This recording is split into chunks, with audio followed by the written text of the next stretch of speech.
This exercise is called Swiss ball crunches or exercise ball crunches, whatever you want to call it. Now, in order to do this properly and really maximize the effectiveness of this exercise, you're going to have to pay attention to a few close details.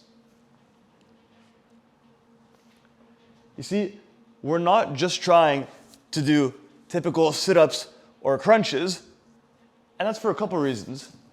One, you generally don't get a lot of time under tension if you're going too fast or bouncing off of the ball. You're really not isolating the abs that much when you do that. You're kind of just flailing around, bouncing your body off.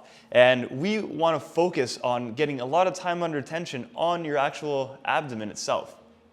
The second reason, this is maybe even more important than the first, is that a lot of low back pain research has shown that excessive spinal flexion and extension can cause disc injuries, especially if you repeatedly do it over and over and over again for a long period of time. So that's why exercises such as the McGill curl up are still abdominal exercises that work your abs, but without the severe spinal flexion that goes on in a sit-up or some crunches. Now, it's common to see people doing sit-ups or crunches on a ball like this.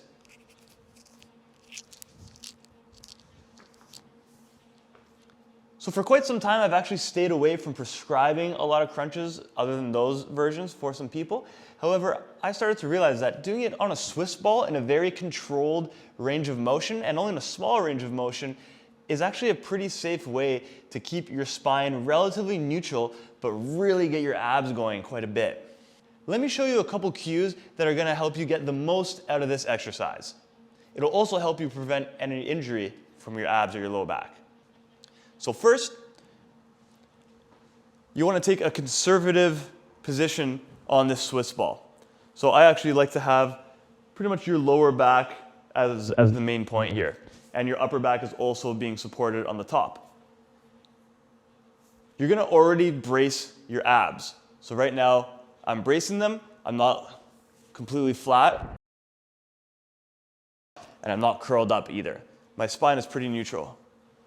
And I'm going to slowly walk this ball back.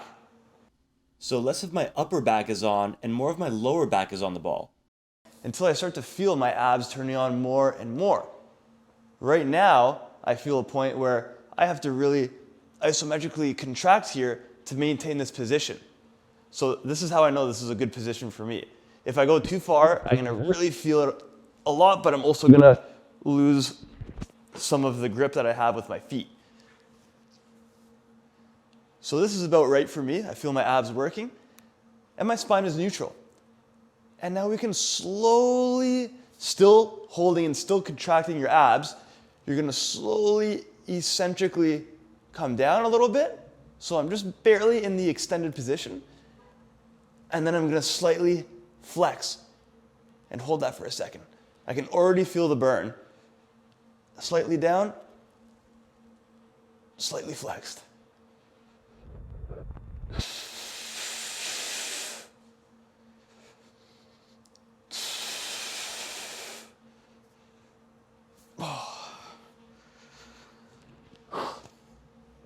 You don't need a lot of reps of that. You can even just hold it isometrically. You don't even need to do the little range of motion there.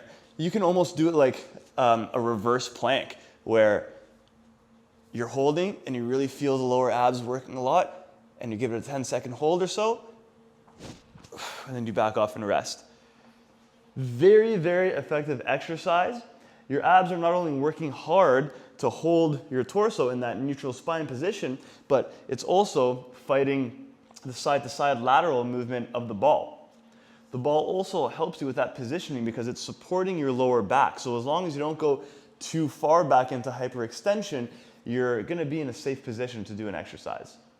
Now, mind you, feeling the abs is one of the most important things in this exercise, not just because that's the main muscle group of this exercise, but after training hundreds of low back rehab clients myself, I've noticed a trend. Quite often, some people will do ab work and actually feel their lower back, and it's because their lower back is compensating and stiffening up as well, like their erectors, in a position that's hyperextended just to hold their body. So if you're feeling your lower back when you're in this position, it means you've gone way too far into extension, or your abs are not strong enough, or they're not working hard enough to hold yourself into that position. So if that's the case, either pick a different exercise, a little bit easier one, or just don't go so far back on the ball. From here, you can still really focus on using your abs.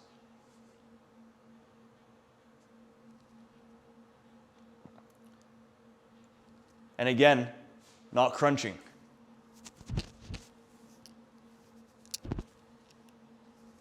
Give this exercise a try. It is a banger, very underrated. Just be careful when you're doing it.